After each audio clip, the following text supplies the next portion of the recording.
അപ്പോസ്തലനായ വിശുദ്ധ പൗലോസ് റോമർക്ക് എഴുതിയ ലേഖനം 10-ാം അധ്യായം 14-ാമത്തെ വാക്യം.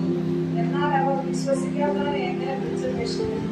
അവർ കേട്ടിട്ടില്ലാത്തവരെ എങ്ങനെ വിശ്വസിക്കും? ഒരു മനുഷ്യന്റെ ജീവിതത്തിനകത്ത് ദൈവം പ്രവർത്തിക്കണമെങ്കിൽ അവന്റെ ജീവിതത്തിനകത്ത് നിന്നും ഉണ്ടാകേണ്ട ഒരു ക്യാരക്ടറാണ് വിശ്വാസം. ഹലോ, ശ്രദ്ധിച്ചേ. ഒരു മനുഷ്യന്റെ ജീവിതത്തിനകത്ത് ദൈവം പ്രവർത്തിക്കണം. എങ്ങനെ പ്രവർത്തിക്കണം? ദൈവമുണ്ടെന്നും ആ ദൈവം എന്റെ ജീവിതത്തിനകത്ത് പ്രവർത്തിക്കണമെന്നും എനിക്ക് ആഗ്രഹമുണ്ട്. പക്ഷേ ആ ദൈവം പ്രവർത്തിക്കണമെങ്കിൽ ആ ദൈവത്തിൽ നമുക്കൊരു വിശ്വാസം ഉണ്ടായിരിക്കണം. എന്നുകൂടി ആദ്യമായി പറഞ്ഞാൽ, വിശ്വാസം കൂടാതെ ആർക്കും ദൈവത്തെ പ്രസാദിപ്പിക്കുവാൻ കഴിയത്തില്ല. വിശ്വസിക്കുമ്പോൾ വിശ്വാസത്തിന്റെ മേൽ പ്രവർത്തിക്കുന്നവനാണ് എന്റെ ദൈവം. വിശ്വസിച്ചാൽ നീ അത്ഭുതം കാണും. വിശ്വസിക്കേണ്ടവണ്ണം നീ വിശ്വസിക്കണം. എങ്ങനെയാ പാസ്റ്ററെ എനിക്ക് വിശ്വാസത്തിൽ ഉറയ്ക്കാൻ കഴിയുന്നത്? ഇനി വാക്യം വായിച്ചോട്ടെ. എന്നാൽ അവൻ വിളിച്ചപേക്ഷിക്കുന്നുണ്ട്, പക്ഷെ വിശ്വാസമില്ല. വിളിച്ചപേക്ഷിക്കുന്നുണ്ട്. വിളിക്ക് എന്തെങ്കിലും കുറവുണ്ടോ അമ്മാമേ? വിളിക്ക് എന്തെങ്കിലും കുറവുണ്ടോ? ഇല്ല. പക്ഷെ ഇതില്ല.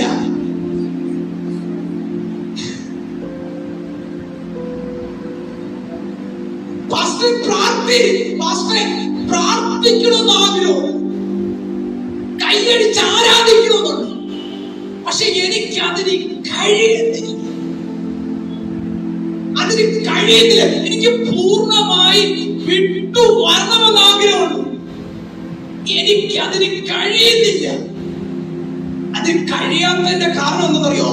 നിന്റെ ഹൃദയത്തിനകത്ത് വിശ്വാസക്കുറവ്. വചനം മനസ്സിലേക്ക് പോകണം. എനിക്ക് ഈ ദൈവത്തിന് വേണ്ടി നിൽക്കണം. ഞാൻ ഇത് ഉപേക്ഷിക്കാൻ തയ്യാറാണ്. ഈ ദൈവം എന്റെ ജീവിതത്തിൽ പ്രവർത്തിക്കുമെന്ന് വാറോട്ട് പറയുന്നുണ്ട്. പക്ഷെ ഹൃദയത്തെ നോക്കുമ്പോൾ എനിക്ക് വിശ്വാസം.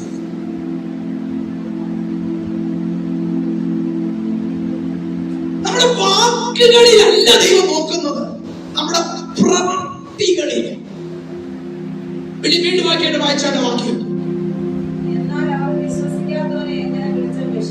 എന്തുകൊണ്ട് സഹോദര നീ ദൈവത്തെങ്കിലേക്ക് വരാത്തത്? ഹലോ,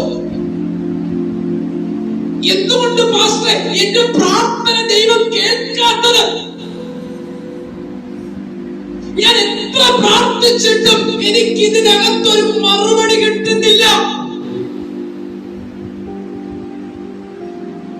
കാരണം ദൈവം ആഗ്രഹിക്കുന്നത് പോലെ നിന്റെ വിശ്വാസത്തിനകത്തൊരു ഉറപ്പില്ല.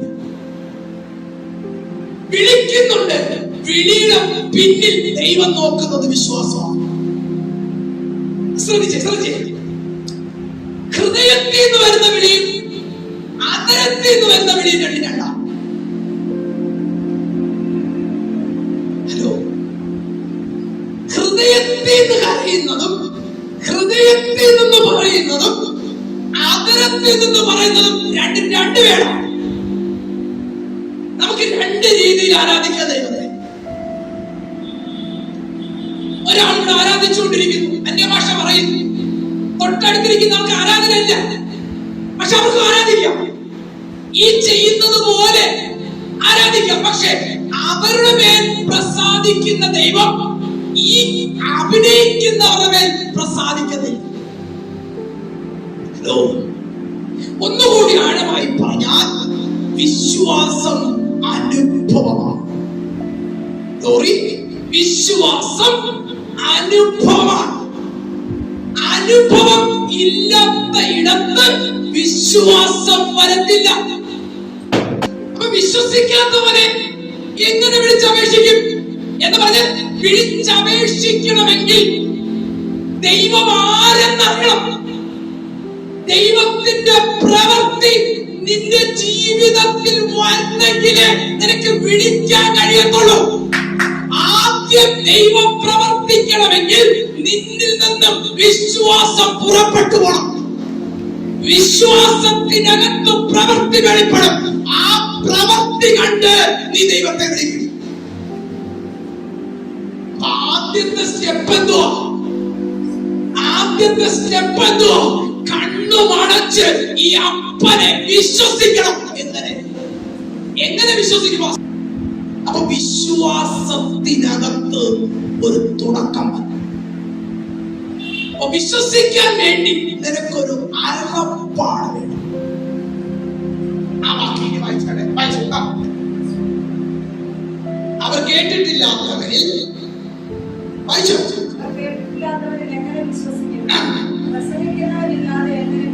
അയ്യോ, അപ്പൊ വിശ്വാസത്തിന്റെ തുടക്കം വചനമാണ്. മക്കളെ ശ്രദ്ധിച്ചേ, ഒരു മനുഷ്യന്റെ ജീവിതത്തിനകത്ത് തുടക്കം, വിശ്വാസത്തിന്റെ തുടക്കം വചനം. ഒരുവന്റെ ജീവിതത്തിനകത്ത് ദൈവം പ്രവർത്തിക്കണമെങ്കിൽ അവൻ ദൈവത്തെ വിശ്വസിക്കണം. അവൻ വിശ്വസിച്ചാൽ ദൈവം അവന്റെ ജീവിതത്തിൽ പ്രവർത്തിക്കും. പക്ഷേ അവൻ വിശ്വസിക്കണമെങ്കിൽ അവന്റെ അടുത്ത് ഈ അരുളപ്പാട് ചെല്ലണം. ഒന്നുകൂടി ആഴമായി പറഞ്ഞാൽ വിശ്വാസത്തിന്റെ അടിസ്ഥാനം വചനമാണ്. നിന്റെ ജീവിതത്തിനകത്ത് ഉറപ്പോടെ നിർത്തുന്നത് വചനമാണ്. ഈ വചനമാ നിന്നെ ക്രിസ്തുവിനോടൊപ്പം അടുപ്പിക്കുന്നത് വചനമാണ്. ഈ വചനം വിട്ടാൽ ക്രിസ്തു വിടും. അപ്പോസ്തലപ്രവൃത്തിയുടെ പുസ്തകം 8-ാം അധ്യായം 26-ാമത്തെ വാക്യം.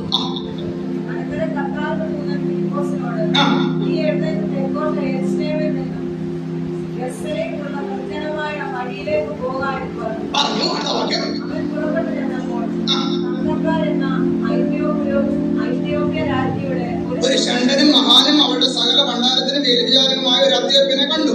അവൻ യെരൂശലേമിൽ നമസ്കരിക്കോ വന്നിട്ട് മടങ്ങി പോകുമ്പോൾ തേരിലിരുന്നു. അവൻ എവിടെ പോയതാ? യെരൂശലേമിൽ നമസ്കരിക്കാൻ ചെന്നവനാ. സജ്ജമക്കളെ, അവൻ എവിടെ പോയതാ? ആരാധനയ്ക്ക് പോയതാ. ആരാധനയ്ക്ക് പോയി, പക്ഷെ അവന് വിശ്വാസമില്ല. മക്കളെ ശ്രദ്ധിച്ചേ, ആരാധനയ്ക്ക് പോയിട്ട് തിരിച്ചു പോവാ. നമസ്കരിക്കാൻ യെരൂശലേമിൽ നമസ്കരിക്കാൻ അവൻ പോയിട്ട് മടങ്ങിപ്പോകുമോ? അത് വായിക്കോ. തേരിലിരുന്ന് യെശയ്യാപ്രവാചകന്റെ പുസ്തകം വായിക്കുകയായിരുന്നു.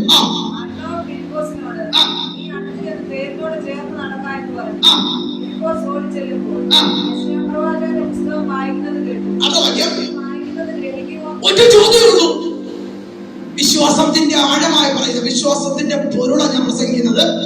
വേഗത്തിന്റെ അർത്ഥം ഫിലിപ്പോസ് പറയാ, നീ വായിക്കുന്നത് ഗ്രഹിക്കുന്നുണ്ടോ?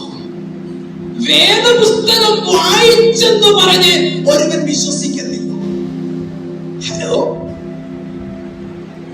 24 മണിക്കൂറും വേദപുസ്തകം ഉൽപ്പത്തി മുതൽ വെളിപ്പാട് പുസ്തകം വരെ ഞാൻ 20,000 പ്രാവശ്യം വായിച്ചു മാസ്റ്ററെ എന്ന് പറഞ്ഞാലും ഈ ക്രിസ്തുവിനെ നീ കണ്ടെത്തത്തില്ല. വായിച്ചെന്ന് പറഞ്ഞ് ദൈവത്തിന്റെ ഒപ്പം നിൽക്കത്തില്ല. ഹലോ, വേദപുസ്തകം നിന്റെ കയ്യിലുണ്ട്, എന്റെ വീട്ടിലുണ്ട്, എന്റെ അലമാരയിലുണ്ട് എന്ന് കരുതി ദൈവം പ്രവർത്തിക്കത്തില്ല. എന്ന് കരുതി നീ ഒരു വിശ്വാസിയല്ല. നിന്നെ ഒരു വിശ്വാസി എന്ന് പറയാൻ പറ്റത്തില്ല. ഹലോ, ഞാൻ കിടക്കയിൽ തലയ്ക്ക് വരെ എന്റെ തലയിണയ്ക്ക് പകരം ഈ വേദപുസ്തകം മറ്റാ മാസ്റ്ററെ ഉറങ്ങുന്നത്. അതുകൊണ്ട് ഈ ദൈവം എനിക്ക് എന്നും വിശ്വസ്തനാണെന്ന് പറഞ്ഞാലും നീ ദൈവത്തിന്റെ മുമ്പിൽ വിശ്വസ്തനല്ല. ഹലോ ഹലോ, ശ്രദ്ധിച്ചേ, എന്തിനാ ഫിലിപ്പോസ് പറഞ്ഞത്? പരിശുദ്ധാത്മ പറയാ, നീ തേരിൽ ക്രിസ്തുവിനോട് ചേർന്ന് നടക്കണം. 2, അടുത്ത വാക്യം പറയുന്നു, പൗലോസ് പരിശുദ്ധാത്മാവ് ഫിലിപ്പോസിന് മുഖാന്തരം ചോദിക്കുകയാണ്, ഹലോ, നീ വായിക്കുന്ന വചനം ഗ്രഹിക്കുന്നുവോ? ഹലോ, നീ വായിക്കുന്ന വചനം നിന്നിൽ എന്തെങ്കിലും ഒരു മാറ്റം വരുത്തുന്നുണ്ടോ? ഹലോ, നീ ഈ പുസ്തകം വച്ചിട്ടുണ്ടല്ലോ, ഈ പുസ്തകം ദിനംപ്രതി വായിക്കുന്നു, ഈ പുസ്തകം വായിച്ചുകൊണ്ടേയിരിക്കുന്നു. പക്ഷെ നീ ഈ പുസ്തകം വായിക്കുമ്പോൾ നിന്റെ ജീവിതത്തിനകത്ത് എന്തെങ്കിലും ഒരു മാറ്റം വരുന്നുണ്ടോ? ഹലോ,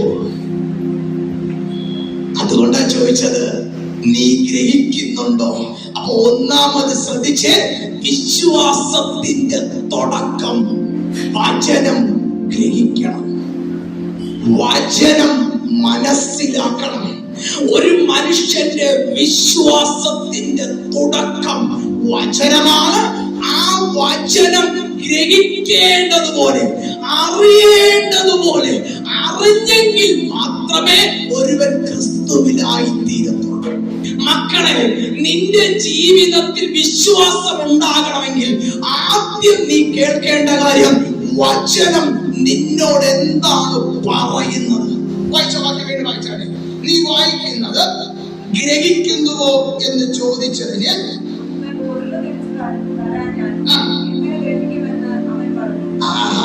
ഇപ്പൊ പിടിയിട്ട് ഞാൻ പറഞ്ഞേ, വചനം വായിച്ചെന്ന് പറഞ്ഞ് ക്രിസ്തുവിനെ അറിയാൻ പറ്റുമോ മക്കളെ? എനിക്ക് പറഞ്ഞതാ. സ്തോത്രം. വചനം തേൻ കട്ടേക്കാൾ മധുരോ? ഹലോ, വചനം എന്തുവാ? തേൻ കട്ടേക്കാൾ മധുരോ? അത് വായിക്കുമ്പോഴല്ല, അത് ഗ്രഹിക്കുമ്പോഴാണ്. വായിക്കുമ്പോൾ ഒരു പുസ്തകം വായിക്കുന്നതിനുമാ, പക്ഷെ വായിക്കുമ്പോൾ ഈ വചനം നിനക്ക് കൈപ്പാണ്. നീ ഈ വചനം ഏറ്റെടുക്കുമ്പോൾ ജഡത്തിന് ഈ വചനം കൈപ്പാണ്. ഈ വചനം ഈ ജഡത്തിന്റെ അഴുക്കുകളെ ശുദ്ധീകരിക്കും. ഈ ജഡത്തിന്റെ ചിന്തകൾക്ക് വിരോധമാണ് ദൈവത്തിന്റെ വചനം. ഒരു മനുഷ്യന്റെ മുമ്പിൽ ദൈവവചനം വെളിപ്പെടുമ്പോൾ അവന്റെ ആ വചനത്തിന്റെ മുമ്പിൽ എതിരെ നിൽക്കുന്നത് നമ്മുടെ ജഡമാണ്. പക്ഷേ ജഡത്തിന് ഇത് കൈപ്പായിരിക്കുമ്പോൾ ഹൃദയത്തിന് ഇത് മധുരമാണ്. സ്വതന്ത്രം സ്വതന്ത്രം സ്വതന്ത്രം സ്വതന്ത്രം. ഞാൻ അങ്ങോട്ടൊന്നും പോകുന്നില്ല. സ്വതന്ത്രം വായിച്ചാട്ടെ, വീണ്ടും വായിച്ചാട്ടെ. വായിച്ചു. നീ വായിക്കുന്നത്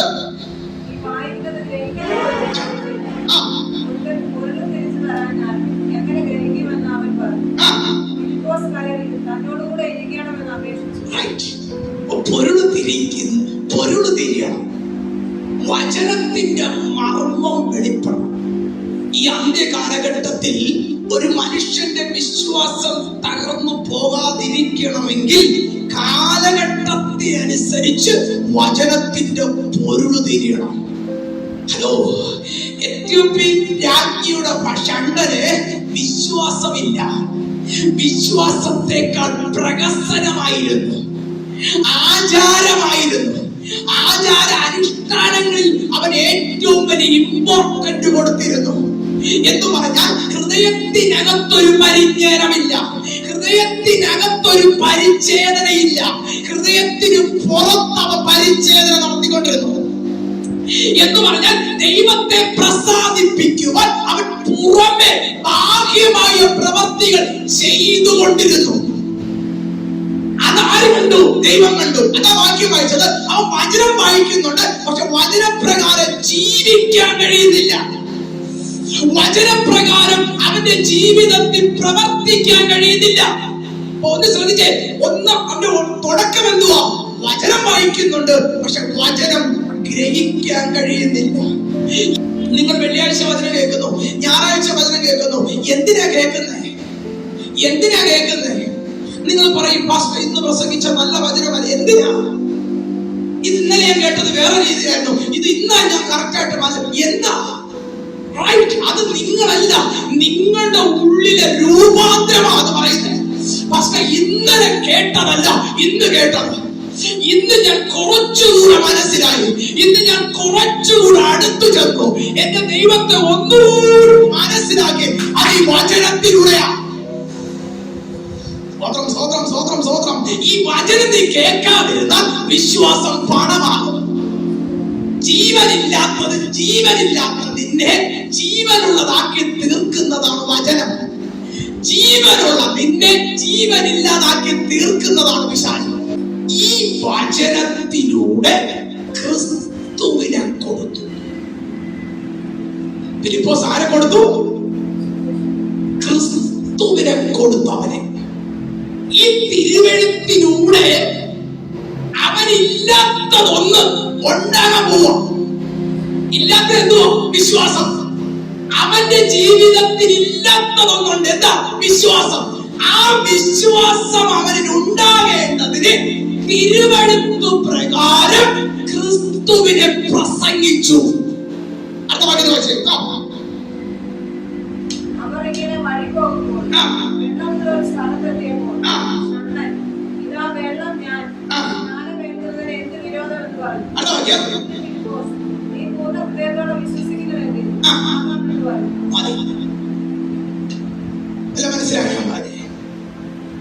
വിശ്വാസത്തിൽ ഉറയ്ക്കാൻ തുടങ്ങിയപ്പോൾ ശണ്ടൻ പറയാ, ഞാൻ ക്രിസ്തുവിനോട് അടുക്കാതിരിക്കുന്നത് സ്നാനമാണ്. എന്ന് പറഞ്ഞാൽ ഫിലിപ്പോസ് സ്നാനത്തെ കുറിച്ച് പറഞ്ഞു, ക്രിസ്തുവിനെ കുറിച്ച് പറഞ്ഞു, വെള്ളത്തെ കുറിച്ച് പറഞ്ഞു. ഇതാ ശണ്ടന വെള്ളം കണ്ടപ്പോൾ പറയാ, ഇതാ വെള്ളം എന്ന് പറഞ്ഞാൽ അവന്റെ ജീവിതത്തിനകത്ത് ഇല്ലാത്തത് ഉണ്ടാകാൻ തുടങ്ങി. എന്താ ഇല്ലാത്തത്? വിശ്വാസം. ഫിലിപ്പോസ് എന്താ പറഞ്ഞ? നീ പൂർണ്ണ ഹൃദയത്തോടെ വിശ്വസിക്കുന്നു എങ്കിൽ. അപ്പൊ അന്നുവരെ അവൻ എന്തില്ലായിരുന്നു? വിശ്വാസമില്ലായിരുന്നു. ദൈവമാരെന്നറിയത്തില്ല. വചനം അവന്റെ കയ്യിലുണ്ട്. പക്ഷെ വചനത്തിന്റെ പൊരുൾ തിരിഞ്ഞപ്പോൾ അവന്റെ ജീവിതത്തിൽ പ്രവൃത്തി വെളിപ്പെട്ടു. അടുത്ത വാക്യം വായിച്ചാട്ടെ. വിശ്വസിക്കുന്നു എന്ന് ചോദിച്ചു. അടുത്ത വാക്യം.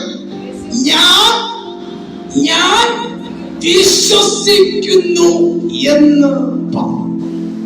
അപ്പോൾ ആ വിശ്വാസത്തിലേക്ക് അവനെ കൊണ്ടെത്തിച്ചത് എന്തുവാ? വചനം. ഫിലിപ്പോസ് പൊരുള് തിരിച്ചപ്പോൾ, ഫിലിപ്പോസ് വചനം പ്രസംഗിച്ചപ്പോൾ, ഫിലിപ്പോസ് വചനം പ്രസംഗിച്ചു കൊണ്ടിരുന്നപ്പോൾ ആ വചനത്തെ അനുസരിക്കുവാൻ ശണ്ടൻ തന്നെ ഏൽപ്പിച്ചു. ഈ വചനമാണോ? ഈ വചനം കേട്ടപ്പോൾ അവൻ തന്നെ ഒരുക്കാൻ ഇടയായി. അവൻ തന്നെ ദൈവത്തിന് കൊടുക്കാൻ തുടങ്ങി. ഇന്ന് പകൽക്കാലം ഞാൻ ദൂത് പറയാം, നിന്റെ വിശ്വാസത്തിന്റെ മേൽ പ്രവർത്തിക്കുന്ന ഒരു ദൈവമാണ്. ആ ദൈവം പ്രവർത്തിക്കണമെങ്കിൽ നീ കേട്ട വചനപ്രകാരം, കേൾക്കുന്ന വചനപ്രകാരം നിന്നെ അവന് കൊടുക്കാൻ തുടങ്ങുമ്പോൾ, നിന്നെ അവന് വിട്ടുകൊടുക്കാൻ തുടങ്ങുമ്പോൾ, നിന്നെ അവനിൽ ഏൽപ്പിക്കാൻ തുടങ്ങുമ്പോൾ ആ വചനത്തിന്റെ ശക്തി നിന്റെ അകത്ത് രൂപാന്തരം വരുത്താനിടയാകും.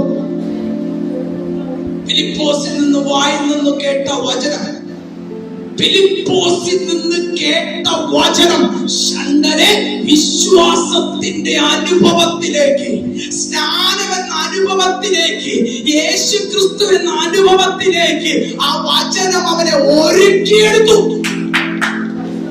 യോഹന്നയുടെ പുസ്തകം 1:2. നീ പുറപ്പെട്ട് മഹാനഗരമായ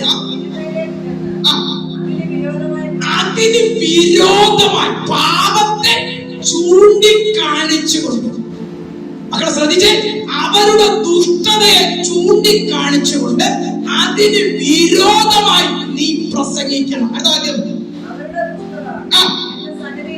ആ ദുഷ്ടതയെ കുറിച്ച് നീ പ്രസംഗിക്കണം. ഏത് വാക്യം വായിച്ചേ? 3-ാമത്തെ വാക്യം. 3:2 വായിച്ചു. നീ പുറപ്പെട്ട് മഹാനഗരമായ നിനവേലേക്ക് ചെന്ന് ഞാൻ നിന്നോട് അരുളിച്ചെയ്യുന്ന പ്രസംഗം അതിനോട് പ്രസംഗിക്കുക.